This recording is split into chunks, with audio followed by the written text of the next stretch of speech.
بسم اللہ الرحمن الرحیم۔ السلام علیکم۔ یہ سن 1138 کی بات ہے۔ تکریت کا ایک اعلیٰ افسر نہایت پریشانی کے عالم میں بیٹھا ہوا تھا کہ اس کی ایک کنیز ایک بچے کو لے کر اس کے پاس حاضر ہوئی اور اسے بیٹے کی مبارکباد دی۔ جواب میں اس افسر نے غصے سے اس بچے کو دیکھا اور کنیز سے کہا کہ لے جاؤ اسے میرے سامنے سے، میں اس کی شکل بھی دیکھنا نہیں چاہتا۔ جانتے ہیں دوستو کہ یہ بچہ دنیا کے عظیم ترین فاتحین میں سے ایک سلطان صلاح الدین ایوبی تھا۔ تکریت کا یہ افسر نجم الدین ایوب تھا، جسے کچھ ہی دیر پہلے حاکم کی جانب سے ایک چھوٹی سی غلطی پر معزول کر دیا گیا تھا، اور اس نے اپنا معزولی کا سبب اس بچے کی پیدائش کو گردانا تھا۔ لیکن آپ کے چچا اسد الدین شیرکو نے بہت پیار سے آپ کا نام یوسف رکھا۔ اب یہ خاندان پناہ حاصل کرنے کے لیے عماد الدین زنگی کے دربار میں پہنچا، جسے کچھ عرصہ پہلے نجم الدین نے اپنے قلعے میں پناہ دی تھی۔ عماد الدین ایک بہت نیک طبیعت بادشاہ تھے۔ آپ نے اپنے محسن کو نہ صرف پناہ دی بلکہ اپنے دربار میں ایک اچھے عہدے سے نوازا۔ ان دنوں مسلمان چھوٹی چھوٹی ریاستوں میں بٹے ہوئے تھے۔ 1099 میں پہلا صلیبی حملہ ہو چکا تھا، جس کے نتیجے میں بیت المقدس مسلمان اپنے ہاتھوں سے گنوا چکے تھے۔ صلیبیوں کی یہ فتح درندگی اور سفاکیت کی بدترین مثال تھی، جس میں تقریباً 1,00,000 مسلمانوں کو تہہ تیغ کر دیا گیا۔ پردہ دار دوشیزاؤں کی بے حرمتی کی گئی اور چھوٹے چھوٹے بچے تلواروں کی نوک پر رکھ لیے گئے۔ یہ وہ شہر تھا کہ جسے حضرت عمر فاروق رضی اللہ تعالی عنہ نے خون کا ایک قطرہ بہائے بغیر حاصل کیا تھا، اور تبھی سے تمام مذاہب کے لوگ اس شہر میں آزادی سے رہا کرتے۔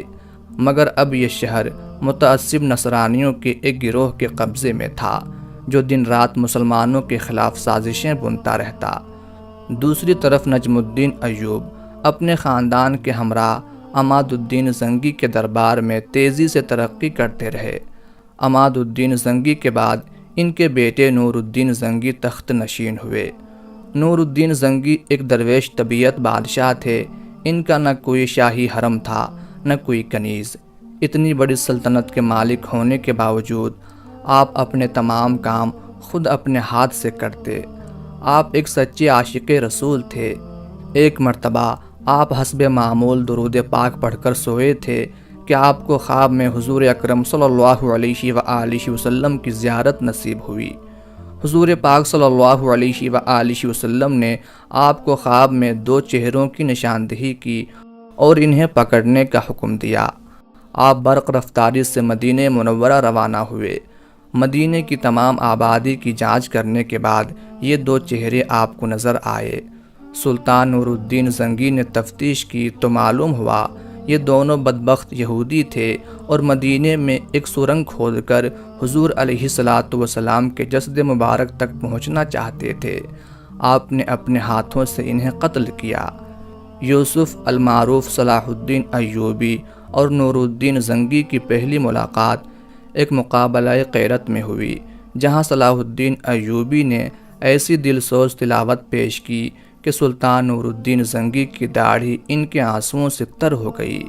اس کے بعد سلطان نے آپ کو اپنے دربار میں مدعو کیا۔ بچپن میں صلاح الدین ایوبی کا رجحان جنگ و جدل سے زیادہ علم اور کتابوں میں تھا۔ ایک دن آپ اپنے والد محترم کے ساتھ سلطان کے دربار میں موجود تھے کہ یہاں ایک عیسائی راہب سلطان نور الدین کا شکریہ ادا کرنے حاضر ہوا کہ جس کی خانقاہ کی تعمیر سلطان نے کروائی تھی۔ جب یہ کافی دیر صلاح الدین ایوبی کو غور سے دیکھتا رہا تو سلطان نے اس سے پوچھا کہ ایسے کیا دیکھ رہے ہو؟ راہب نے جواب دیا کہ یہ کوئی معمولی بچہ نہیں، اس کی پیشانی اس کے شاندار مستقبل کی گواہ ہے۔ سلطان نور الدین نے پوچھا کہ کیا اس کے مستقبل میں بادشاہت ہے؟ راہب نے برا سا منہ بناتے ہوئے کہا، بادشاہت تو اس کے آگے بہت چھوٹی چیز ہے، اس کا نصیب بادشاہوں اور شہنشاہوں سے کہیں زیادہ ہے۔ نجم الدین ایوب جو آج تک اپنے اس بیٹے کو منحوس قرار دیتے تھے، حیرت سے اس پادری کا منہ تک رہے تھے۔ سلطان نور الدین زنگی بھی اس پیشین گوئی پر حیران تھے۔ یوسف المعروف صلاح الدین ایوبی کی ذہانت سے متاثر ہو کر نور الدین زنگی نے انہیں اپنے امراء کی پہلی صف میں جگہ دی۔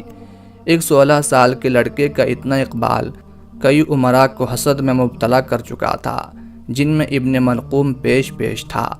یہ سلطان نور الدین کو صلاح الدین کے خلاف اکساتا رہتا، مگر سلطان اس کی باتوں پر کوئی توجہ نہ دیتے۔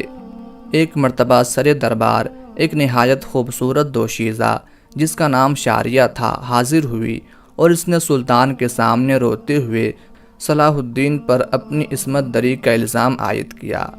صلاح الدین ایوبی ناسازی طبیعت کی وجہ سے اس وقت دربار میں موجود نہ تھے۔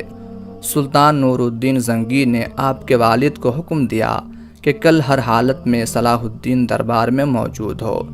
اس الزام نے آپ کے والد اور چچا کی برسوں کی وفاداری پر پانی پھیر دیا تھا۔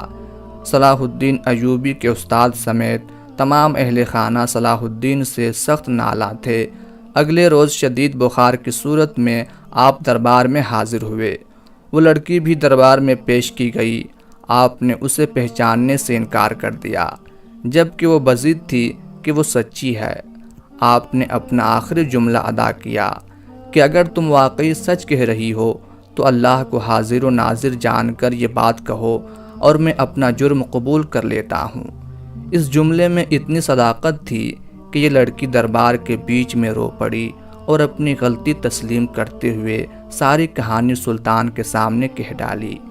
یہ لڑکی دراصل ابن مرقوم کی ایک کنیز تھی۔ ابن مرقوم اسے شدید تشدد کا نشانہ بناتا اور اسی نے شاریہ کو مجبور کیا کہ یہ صلاح الدین پر الزام عائد کرے۔ سلطان نے ابن مرقوم کو سخت ترین سزا دیتے ہوئے امارت سے برخاست کر دیا، جبکہ لڑکی کو بے گناہ پاتے ہوئے اسے معاف کر دیا۔ اس واقعے نے سلطان نور الدین کی نظروں میں صلاح الدین کی اہمیت کو دو چند کر دیا تھا۔ کچھ عرصہ بعد آپ اپنے چچا کے ہمراہ مصر کی مہم پر روانہ ہوئے اور 200 سال سے قائم فاطمی خلافت کا خاتمہ کر دیا۔ ان دنوں مصر میں حسن بن صباح کے ایک مرید باربک نے فتنہ برپا کر رکھا تھا۔ آپ نے اس فتنے کو جڑ سے ختم کر دیا۔ نور الدین زنگی کی زندگی کی سب سے بڑی خواہش بیت المقدس کی فتح تھی، جو آپ کی زندگی میں پوری نہ ہو سکی۔ سلطان نور الدین زنگی کی وفات کے بعد زنگی خاندان کے لوگوں میں اقتدار کی جنگ ہونے لگی۔ سلطان کا بیٹا ملک صالح اپنے باپ کے برعکس نہایت عیاش اور کاہل حکمران ثابت ہوا۔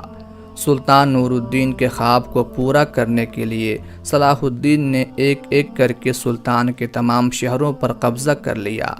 صلیبی جو نور الدین زنگی کی وفات اور مسلمانوں کی خانہ جنگی کے بعد جشن منا رہے تھے، اب سلطان صلاح الدین ایوبی ان کے لیے ایک خوفناک خواب ثابت ہوئے۔ صلیبیوں نے آپ کو روکنے کی ہر ممکن کوشش کی، یہاں تک مسلمان دشمنی میں کرک کا حاکم ریجنالڈ اتنا آگے بڑھ گیا کہ اس نے مدینہ منورہ پر حملے کا منصوبہ بنایا، لیکن سلطان صلاح الدین نے اسے راستے میں ہی شکست دی۔ ریجنالڈ یہاں سے تو فرار ہو گیا، لیکن کچھ ہی دن بعد مسلمان تاجروں پر ایسے وقت میں حملہ کیا کہ جب عیسائیوں اور مسلمانوں کے بیچ ایک معاہدہ قائم تھا، اور اس بدبخت نے حضور اکرم صلی اللہ علیہ وآلہ وسلم کی شان میں گستاخی کی جسارت کی۔ یہ خبر ملتے ہی سلطان صلاح الدین نے اسے اپنے ہاتھ سے قتل کرنے کی قسم کھائی۔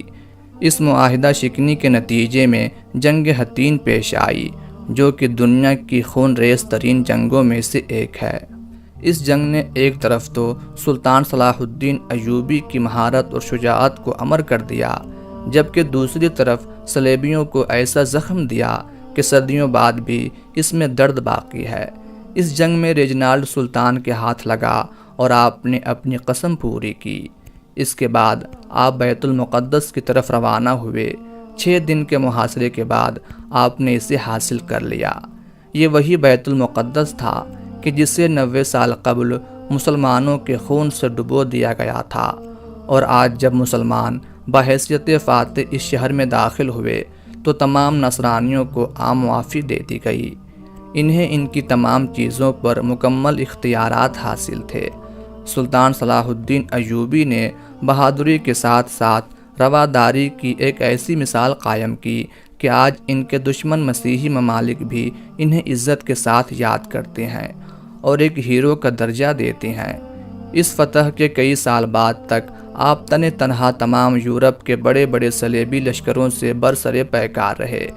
اس کے علاوہ آپ کا ایک بڑا کارنامہ حسن بن صباح کے مریدوں کا خاتمہ ہے، جو کہ عالم اسلام کے لیے صلیبیوں سے زیادہ بڑا خطرہ تصور کیے جاتے تھے۔ آپ نے ہمیشہ ایسی جنگیں لڑی جن میں آپ کے مد مقابل کی تعداد آپ سے کئی گنا بڑی ہوتی، اور ہر جنگ میں فتح یاب ہو کر آپ نے قرآن پاک کی اس آیت کی بھرپور عکاسی کی، اور تم ہی غالب رہو گے اگرچہ تم مومن ہو۔